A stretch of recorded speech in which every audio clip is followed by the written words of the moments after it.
Heroes and History, Clement Clarke Moore, and America's Most Famous Poem. Read to you by Carol Brigham. Clement Clarke Moore was a college professor in New York City. He wrote many books and poems. Today, people remember only one of them, A Visit from St. Nicholas. Moore wrote this poem for his children. He did not want to publish it. A visitor in his home heard him read it. She made a copy of the poem and sent it to a newspaper. That paper published the poem on December 23, 1823. Before Clement Clarke Moore's poem, there were many different ideas about St. Nicholas. In Holland, Sinterklaas traveled by horse and wagon. He left gifts at people's doors or sent them through the window. In Moore's poem, St. Nicholas is a fat and happy elf. He travels through the sky in a sleigh, pulled by 8 reindeer. St. Nicholas comes down the chimney to put toys in children's stockings. After Moore died, people remembered him as a good father, a good husband, and a good teacher. His poem became famous. People have read his poem every year for 192 years. A Visit from St. Nicholas is a popular part of Christmas. Many people know the first 4 lines by heart.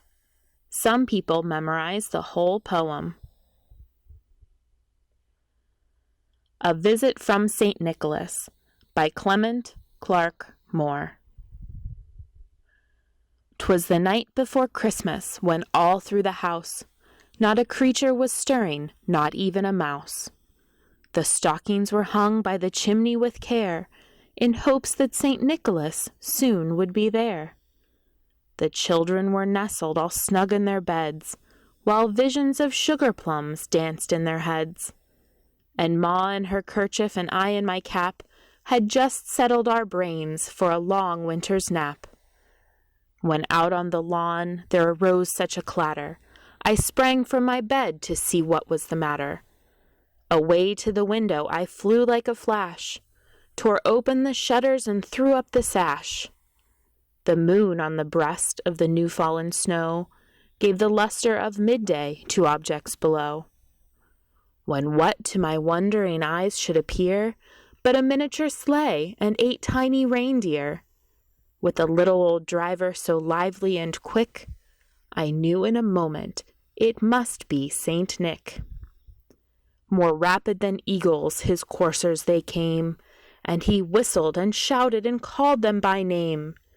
Now Dasher, now Dancer, now Prancer and Vixen, on Comet, on Cupid, on Donder and Blitzen.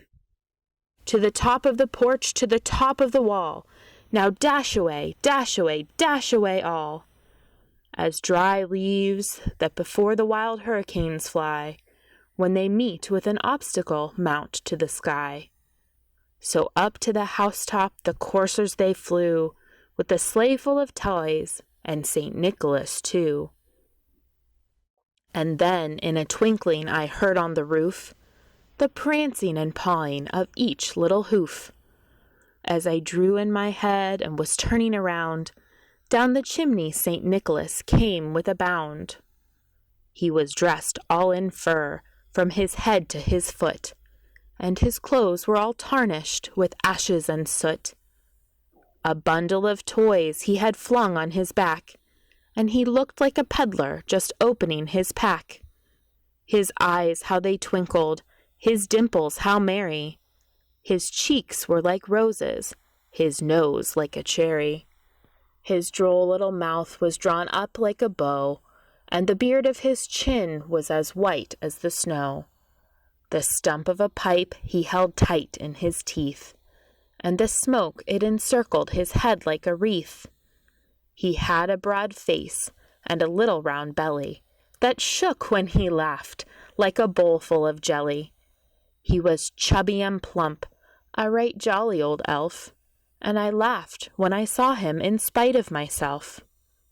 A wink of his eye and a twist of his head soon gave me to know I had nothing to dread.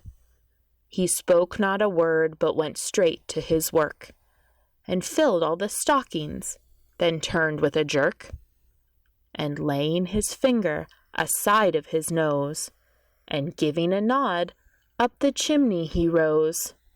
He sprang to his sleigh, to his team gave a whistle, and away they all flew like the down of a thistle. But I heard him exclaim, ere he drove out of sight, "Happy Christmas to all, and to all a good night." For our free supplementary materials, to subscribe to Easy English News, or for more information about other works by Elizabeth Clare, visit our website, elizabethclare.com.